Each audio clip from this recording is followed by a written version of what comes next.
friends. This is In the Director's Chair. It's been a while since we visited with you, but we thought that we would bring it back. We've got a great production here at PTP right now, Othello, with a very seasoned director, so we thought we would open up right now with Rachel Wallace. Hi, Rachel. Hi. Rachel, tell us a little bit about yourself. This is my 6th Shakespeare that I've directed here. I got my degree in stage management and direction back in 2009 from Greensboro College, and then the recession promptly hit. So I didn't get to use it in that way, you know, in the professional way as much as I had wanted to, but it's great that I've been able to bring what I've learned back home and do things. Well, and you definitely have made a huge splash with this latest show. What was the very first production that you did for Port Tobacco? Romeo and Juliet, back in fall of 2003. It was when it was at La Plata High School, is when they were doing the renovation here. So I was the assistant stage manager for that one. So my first one was Shakespeare, and I just carried it. Wow, I don't think I knew that. That's really interesting. Have you done other things, or do you consider yourself a Shakespearean director? So I have done other things. In college, I actually only directed one Shakespeare, did a couple scenes, but everything I did there was modern. I did a show called Funny Mirrors, which is modern down at Hard Bargain. And then a few years ago, I did Importance of Being Earnest here, which is not modern, but still 100 years old, but you know, newer than Shakespeare's. There you go. Nice. Of all of the productions that you have directed, what was your favorite? I'm going to list 2. The first one is going to be Importance of Being Earnest. That show we did it in 2021, so it was the first thing back after the pandemic. I mean, we were still in it, but you know, it was after everything shut down in 2020. It was a comedy that was just light and fun and silly and ridiculous, and the whole cast felt the same way too. And everyone was just so joyous to be there. And this one, I mean, I'm still in the middle of it, but I would put this one as probably even with that, because it's just been, this is my first tragedy that I've ever directed. And the atmosphere of the cast and the crew and everyone, like this is truly the most supportive and loving and positive cast that I have ever worked with. And it made coming in here every day a joy. I was really worried with, you know, the way things are right now in the world. I was like, oh my God, everything, you know, happens, and then I'm going to sit here and direct a tragedy for 6 months. And this cast just made it not an issue at all, which was lovely. Working alongside of you in this particular production and others, talk about how you build that trust with your cast, because I think that the reason that this has been so joyous, and I agree with you 100%, is because there's a level of trust that exists, not just between you and the actors and the production team, but it spreads throughout. How do you build that level of trust? Because I think it flows from the top down. I agree with that being from the top down. I think a little bit of it is just personality. If you come in just being very open, I think they see that from day one. I also feel like I'm pretty good at establishing on day one, going, this is what I expect of you, this is what you can expect from me, and this is how we're going to run moving forward. So you set the boundaries and the expectations from minute one, and then people respect that if you respect them too. You know, if you keep your communication open, that, you know, then they'll keep communication open with you. If you show care for what they're doing, if you allow them to try new things, if you give them space to create as well, if you're not so tight on what you want, you know, and I mean, everyone has specific things they want to do and see, but if you're open to ideas and stuff, that helps too. And then what helps too here is that, like, I have a lot of actors who come out for most of the shows that I do. So in this one, I've got a good mix of a couple of those people that I've worked with multiple times, and then a whole lot of new people. And when those people who I've worked with before look at those new people and go, no, we trust her and you can too, that always helps. It certainly does. And I think that part of what you said is very, very important. And it's one of those things that I think that not everyone is great at, but everybody could be. Mm-hmm. You communicate very well.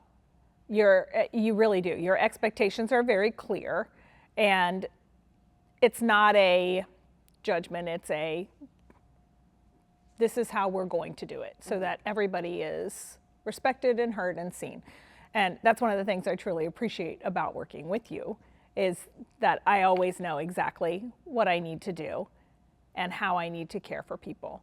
And that takes a lot of work. You know, it's not, I mean, a little bit of it is just your personality and what comes naturally. But I mean, you know, it would be really easy for me to come in here and be an absolute terror and tell people, no, this is exactly what I want and I'm in charge and you listen to me because it's my show. It's, you know, that I'm the one in charge. But so it does take work and it takes experience, right? I mean, going back to my first couple shows I did, comparing to what I did then to what I'm doing now, I do feel like it's a skill that has gotten better, you know, over time. I think it was always there, but I've been very lucky with having the right combination of people and building the right teams and casting the right people, that I've been able to nurture that in myself as well, which I've been very grateful for.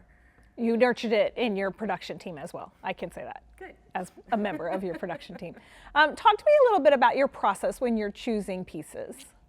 So I'm not the type of person who can kind of just come in and direct anything and give it my all, right? It needs to be something that I am passionate about. So I'm on the play reading committee here, which helps me a lot with picking out shows. But I tend to mostly do public domain things, which means that we don't have to pay the rights. We're not stuck with a particular script or anything in a contract that says you have to do it this way. So when it comes to like a lot of the Shakespeare that I've done, you know, the concept has to hit me before I even put in to direct it. I'm not going to go, okay, I'm going to do Much Ado About Nothing, and then 2 weeks before auditions go, oh, let's set it in France. You know, I mean, that's just not how I work. So it's, you know, from the moment I think about doing something or read something, or like, I think this is one either you or your daughter Grace said, hey, you should look at this one next. And I went, yeah, okay. That was me. It's my It favorite. was just like Tuesday at 2 o'clock on the couch, all of a sudden it hit me. It was like, oh, this is how I should do this. And then I'm like, okay, now I'm ready to put it in, you know, and that's kind of how I get to here. You said something really interesting. You said that a lot of your pieces are public domain. Mm-hmm. Can you talk about how the fact that they're public domain allows you a little bit of freedom within the script to do some things that are a little different, a little challenging? Sure. So with, I believe the year, I think it's a weird number. I think it's like 104 years.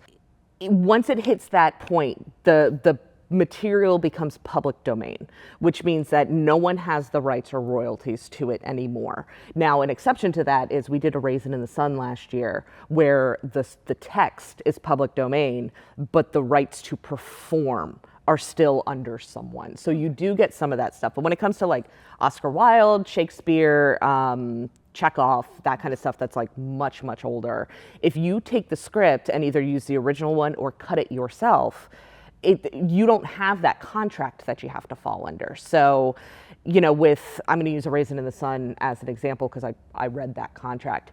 You can't take that show and go, I'm going to set it in 3008 and everyone's going to be a robot and we're going to cut Walter Lee out of the show. You know, like you don't have that ability. Where something with Shakespeare, you know, I could take this one, I took this one, I cut the script myself, I cut the complete war out of it because you don't need it. I took this script from 4 hours to 94 minutes. And with public domain, you have the ability to do that. And you know this because you sat in the room with me a lot. If we were working on something and I didn't like a line, I'd go, cut it. We'll just get rid of it, cut it.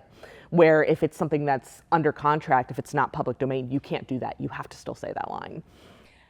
So the freedom to not have a contract also allows you to gender bend specific roles, and you do that a lot, which a lot of people might think is a little risky. Mm-hmm. But the way that you cast this one in particular was a whole different take on the concept, but still played on the universal theme, mm-hmm. the jealousy and the I should have what you have. Mm-hmm. And it played on it very nicely, but it also took kind of a turn. Can you talk a little bit about that? So I walk into every audition going in completely blind. I'm not looking at gender, I'm not looking at race, I'm not looking at sexuality, I'm not looking at what you look like physically in any way, shape, or form. Can you play this role? Right? So, and some of that is out of necessity. You know, we don't have the luxury of putting out a casting call going, I need a white man in his 70s who's, 6 feet tall. Like we don't have that. So some of that comes, I keep turning dads into moms because we get more women than men typically, especially in that age range. But I go in just, okay, let me see what's in front of me. And then then you truly get to get who is right for the role. This one ended up extremely diverse. We ended up, typically when you see this show, Othello is your only person of color on stage. This one, half of our cast are people of color. And what that did was that it took the racism that the show tends to be about and didn't make that the first thing punching people in the face. I had a conversation with the diversity chair here at PTP once about something else. I don't remember what it was, but she asked me, she asked, is it commentary or is it traumatic when it came to how racism was portrayed in this movie? And that really got me thinking about this too, right? Because you don't need to hit people hard over the head with it. It's so at this point, it's not just about that. That is still in there, it's in the script. But you don't have to bang people over the head with those sort of things. It can be more nuanced. Well, and I think you do a really nice job, and it does take on a little bit of a different turn. The jealousy is still there, but it's more of an age jealousy. It's more of you have the things that I've worked for my whole life. Right, we reverse the ageism in this. So typically Othello is past his prime, is around retirement age, and everyone's going, why is this guy here? Why is he getting this? He's not sharp enough to do this anymore. Instead, we took our Othello's 22 years old. And because Iago looks a lot like him, and is older, Iago was looking at a younger version of himself doing it better.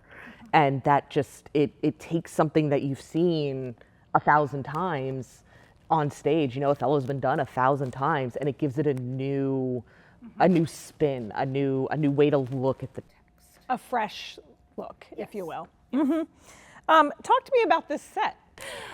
So the set concept is kind of where I started with this. So my original concept was that I wanted the bed hovering over them the whole time. I wanted that pressure and that inevitability there. And then I thought about putting a giant rectangle over top of them and thought any light designer will kill me. So I was like, okay, back to the drawing board. And from there I was like, okay, well, it's not the bed, she's smothered, it's the fabric. Right, and you can create tension with fabric. You can create shapes. You can, that sense of claustrophobia.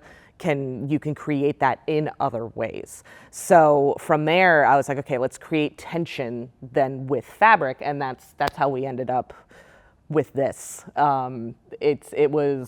I took our set designer, John Merritt, a photo of just it was an art installation of just a bunch of fabric spread around a room in all sorts of angles and shapes and design, and stuff. And I was like, can you put this on my stage? And he was like, probably. And he did, and it's wonderful. It is wonderful, and it does some really unique things that Southern Maryland has not seen. Yeah. It relies on the intelligence of the audience in a way that sometimes we don't. Yeah, your audiences are smarter than you think they are. You have to trust them. And we do a lot of things with lighting and with sound that help communicate where we are. But I told the actors first day, I said, the show doesn't take place, it's not a place and time, it's a vibe. And that's what we've gone for, this is a vibe, it's not a place. And those are always my favorite that I go and see, are the ones that are not like, we're in 1947 France right after World War II, which is what I just did on my last one. But, it's just a very different take on it, which I really like. And I don't like sets that move. I don't want a bunch of different scene changes. I understand with some shows it's a necessity. Again, going back to that, this is public domain. I can do what I want with it. But I just, especially with Shakespeare, having set pieces that don't move really helps with that. It does, and I was, I've seen it quite a few times. But one thing that struck me when we were putting it all together is there's not a lot of props. Yeah. There's not a lot of different locations or locale. You have to kind of trust your audience to know that things are changing. And it definitely leaves the audience completely immersed in what's being said. Yes. Because everything is what's being said. The other interesting part for me, I was thinking about your designers, and John Merritt came up to the booth and said, wow, look at that. That looks amazing. And that's coming from somebody who built it. Yeah. He trusted you enough to do something he's never done before. And Tommy, the same thing. Tommy's like, I love this, when it looks like this and I have the shadows on this. So talk a little bit about the fact that of all of our directors, you kind of give our designers a chance to be a little more creative maybe than they have been in the past. So one of my philosophies as a director is I create the sandbox and you get to play in the sand. Another way of saying that is you create, I edit. Mm-hmm. So I have the general idea. I may have some very specific things in mind. Like I had a very specific of what I wanted Othello to wear in the last scene. Like I knew exactly what I wanted him to wear there. But beyond that, I was like, I'm going to use costumes as an example. I told Lisa, I said, you're the military person, like put them in what they should be in. And I trusted her to do that. When it came to paint, I told Mary, I'm like, I just want something that's monotone and not distracting. I want texture, and just let her go with it. And I mean, what she did was amazing. John, I showed him that one photo and said, okay, this is what I want. This is how many entrances I need. Go from there. And he came up with this. It's if you are clear in your communication of what you need, they are the designers for a reason, right? I could do the costumes, I could design the set, I could do the lights, but I'm not going to do it better than all these people who that is their focus and that is where their passion lies. So when you give those people that creative freedom, you're going to get things out of them that someone who's going to go, who's going to be extremely specific and rigid about what they want, you're not going to get that creative expression out of your designers in the same way. As a director, do you think that it's a more fulfilling experience for you as well to allow them to go? Like, do you get more? Some people are very type A and they want it the way they want it, and that's fine. That's who they are, and it takes a whole bunch of different kinds of people to make the world go round. Yeah. But for you personally, do you think that synergy, that collaboration, like, does that inspire you more, do you think? It does. Again, it's using people's strengths. And also I like to try to push people to go maybe a little past their boundaries so that because some people are like, I'm capable of anything. And then other people are sometimes maybe a little too humble. Right, and they're like, okay, this is where I've been. This is what I'm good at. And if you're the type of person who can look at them and go, no, I trust you to do more, or I trust you to take this and run with it. It comes down to that trust again, right? If they feel like they are in a safe space to try something new, you're going to get great things out of people. What are some of the challenges you face when you're directing? Some of the challenges do come to trusting myself sometimes, right? I mean, I don't put myself in that category of I'm the best thing that walks into this building. I don't think I am. I was talking to a friend of mine. I'm like, I give myself a grade after every show, and I almost never give myself an A because I always know there's room to grow, right? So, but sometimes I need to trust myself a little more. And know that, okay, this has worked before. Again, you're trusting everyone, but you need to trust yourself too. That comes into it as well. And then just, it's the nature of the beast, but getting people to come out for shows has been really difficult lately. And then the people who come out getting, you know, some people will walk in who are fantastic for auditions, but 3/4 of their calendar are conflicts. Right. And then it's like, how do I use them? And a lot of times you can't. And so you've got to weigh that, okay, this person's great, but their schedule's this difficult. Can it work and is it worth it? And that is a big challenge, especially in the beginning. Is there a scene that you have staged that just really stands out in your mind, that it all worked together, it clicked, and you were like, oh, I'm a director. Like, yeah, right? Oh, I'm a director now. So it wasn't here, it was actually at Hard Bargain. When I did Midsummer Night's Dream there, we did it in the woods in the round. And people were coming from everywhere. The way we set up the chairs, like the way the chairs were set up were technically part of the set. It was that and 4 benches. And so the way that I blocked not only where people were entering and exiting, but also like moving the benches within the scenes to make it work for the next one and to create different shapes and different, you know, and directing in the round too is I love it. I would direct in the round 100% of the time if I could. But I think that show, with the way that I just staged everything and it worked, it's where I just felt the most mechanically intelligent, if that makes sense. Mm-hmm. Yeah, I think that there is a point where you're like, oh, I might be able to get this done. And again, having worked with you through multiple, including that one, I've seen you grow, but I've also I become attuned to when that point is in the process where you kind of take a sigh and go, oh, okay. Yeah. Which is really fun for me to watch because, you know, I watch your process. I've learned so much.